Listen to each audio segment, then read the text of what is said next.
Hello everyone. I hope आपकी JEE advance की जो प्रिपरेशन है वो बहुत अच्छी चल रही है और आप बहुत ज़ोरों शोरों से जेई एडवांस के लिए तैयारी कर रहे हैं।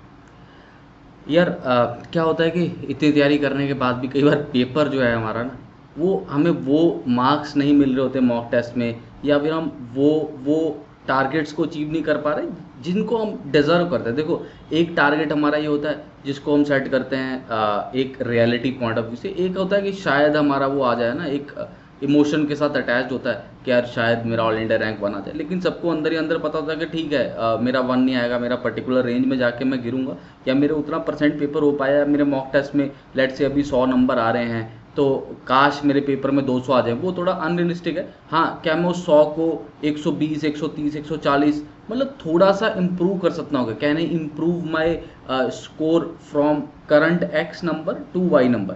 तो जब आपकी पढ़ाई के साथ साथ आप एक पर्टिकुलर स्कोर पे जाके रुक जाएं, फिक्स हो जाएं भी, जिसको क्रॉस नहीं कर पा रहे आप, तो आपको एक पेपर अटेम्प्ट स्ट्रेटजी की ज़रूरत पड़ती है जो कि आपके स्कोर को और ऑप्टिमाइज करने में आपकी हेल्प करेगा ना।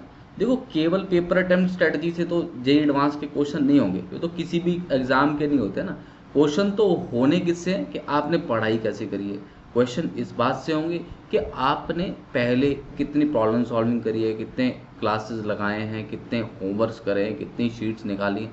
तो उस पर डिपेंड करेगा, no doubt in that. But paper attempt strategy will ensure that आपका स्कोर ऑप्टिमाइज हो जाए, आप अपने पीक पे बैठे हो, जितना आप डिजर्व करते हो उससे एक स्टेप ऊपर ही बैठे हो। ठीक है, चलिए शुरू कर दे कि पेपर अटेम्प्ट स्ट्रेटजी होनी कैसे चाहिए, है ना। देखिए, हमारे 3 पोर्शन है, केमिस्ट्री, फिजिक्स, मैथ्स। एडवांस में क्या होता है, हमें इंश्योर करना है कि हमारा हर सब्जेक्ट में एक एक बेयर मिनिमम नंबर जो कट ऑफ कहते हैं ना इंडिविजुअल सब्जेक्ट की, वो हमारी ज़रूर जो है वो पूरी होनी चाहिए, वो कट ऑफ हमारी ज़रूर क्रॉस होनी चाहिए, ऐसा हम मानते हैं। ठीक है, अब कट ऑफ होती बहुत छोटी है, वो ऐसा मतलब बहुत बड़ी है, ऐसा 20-25 नंबर की कट ऑफ नहीं है, बहुत कम कट ऑफ रहती है। कई बार तो सिंगल डिजिट में रह जाती है, नहीं तो क्लोज टू 10-12 उस रेंज में रहती है कट ऑफ। ठीक है, तो अब अटेम्प्ट स्ट्रेटजी करने के लिए कई बार क्या होता है कि हमारे पेपर अलग अलग सब्जेक्ट अलग अलग स्ट्रेंथ के होते हैं। हालांकि ऐसा होना नहीं चाहिए, सारे आपके सब्जेक्ट्स इक्वली स्ट्रांग हो तो बढ़िया रहता है ऑप्टिमल स्कोर के लिए। बट मान लीजिए फिजिक्स और मैथ्स में से एक सब्जेक्ट जो है वो आपका ज़्यादा इंक्लाइंड है। ठीक है, तो वो फर्स्ट सब्जेक्ट बोल देते, दूसरा दूसरा बोलते हैं। केमिस्ट्री, देखो हमें स्टार्ट जो है, मेरा ये मानना है कि आप हमेशा केमिस्ट्री से स्टार्ट करें तो ज़्यादा बढ़िया रहता है। केमिस्ट्री में क्या होता है कि जब आप पेपर में क्वेश्चन अटैम्प्ट कर रहे होते तो आपको एक्चुअल में पता नहीं चल पाता कि कितने सही है कितने गलत। उस पॉइंट ऑफ व्यू से उस समय आपको ऐसे लगता है कि मैंने जो अटैम्प्ट किया है वो सही है, क्योंकि केमिस्ट्री में बहुत सारे question concept based, theory based होते हैं। तो बंदे को उस समय लग रहा है कि हाँ ये पर्टिकुलर केमिकल रिएक्शन का यही प्रोडक्ट बनेगा, तो इंसान कहता है ठीक है हाँ यही बन रहा होगा। वो घर आके बड़े पता चले हमें कि नहीं हमने गलत बना दिया।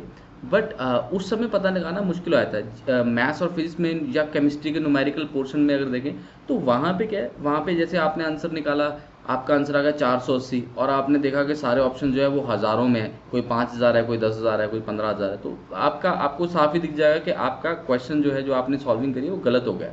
तो वहाँ से कॉन्फिडेंस जो है वो लूज आउट होता है। तो केमिस्ट्री एक एज अ कॉन्फिडेंस बूस्टर भी मैं उसको उठाता हूँ। इसलिए मेरा पर्सनल सजेशन ये रहता है कि आप केमिस्ट्री के साथ स्टार्ट करें। ठीक है, you can give it around 30 to 40 minutes. ठीक है, एक पेपर की बात कर रहा हूँ, एक पेपर 1 जैसे होगा वही आप पेपर 2 पर भी कर सकते हैं।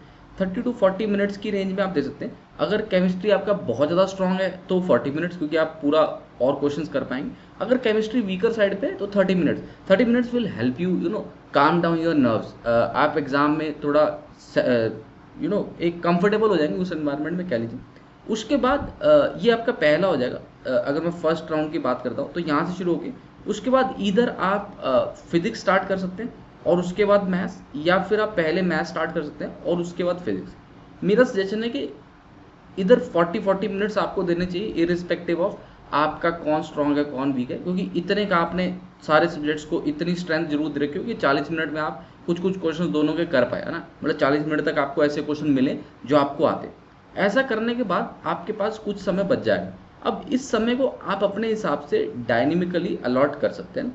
डायनेमिक एलोकेशन क्या होती है, मान लीजिए आपको आपका फिजिक्स स्ट्रांग था, ठीक है, लेकिन आपने देखा कि मैथ्स का पेपर जो है वो ईजियर साइड पे है और आप अब मैथ्स के क्वेश्चन बना पा रहे हैं, तो वो यहाँ तक आपको दिख जाएगा तो you will have sufficient time to distribute the remaining time, जो कि आपका तकरीबन 1 घंटा से लेके 1 घंटा 10 मिनट का रह सकता है। तो लेट्स से अप्रॉक्सीमेटली 1 आवर का है, तो आप डिस्ट्रीब्यूट करते हैं कि मैथ्स को मैं आधा घंटा देता हूँ, दोनों को 15-15 मिनट देता हूँ। या आपको लग रहा है केमिस्ट्री मैं कर चुका हूँ, तो बाकी का टाइम मैं मैथ्स को दूंगा ज़्यादा और कुछ टाइम फिजिक्स को दूंगा। या मान लो फिजिक्स का पेपर इजी आया, मैथ्स का मुश्किल लग रहा है, तो फिर मैं फिजिक्स को ज़्यादा दूंगा। इसके बाद स्कोर ऑप्टिमाइजेशन यहाँ पे आपकी हो जाएगी, ठीक।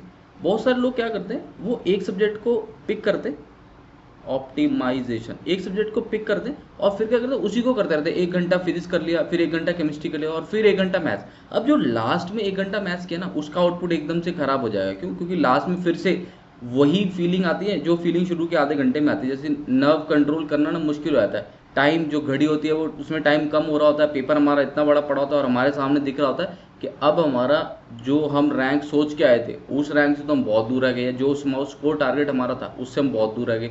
तो वहाँ से भी डीमोटिवेशन होनी शुरू हो जाती है। इसलिए मैं चाहता हूँ कि एक सब्जेक्ट पूरा का पूरा लास्ट में ना हो, ऐसे शफल होते होते आए, ताकि ये जो स्लॉट है ना, ये इसमें आपके मोर और लेस जितने पेपर आपको आता है वो उतना हो गया होगा। अब उसके बाद आप थोड़ा बोनस कर रहे हैं, कोई क्वेश्चन चलो थोड़ा दिमाग लगा के कर दिया, कोई ट्रिक लगा के कर दिया, कोई वैल्यू डाल के कर दिया, वो सब चीज़ें आप कर रहे हैं। तो ये पहला राउंड है। और सेकंड राउंड जैसे मैंने आपको कहा कि बाकी का टाइम जो है आपका यहाँ पे सेकंड राउंड होगा, ठीक है।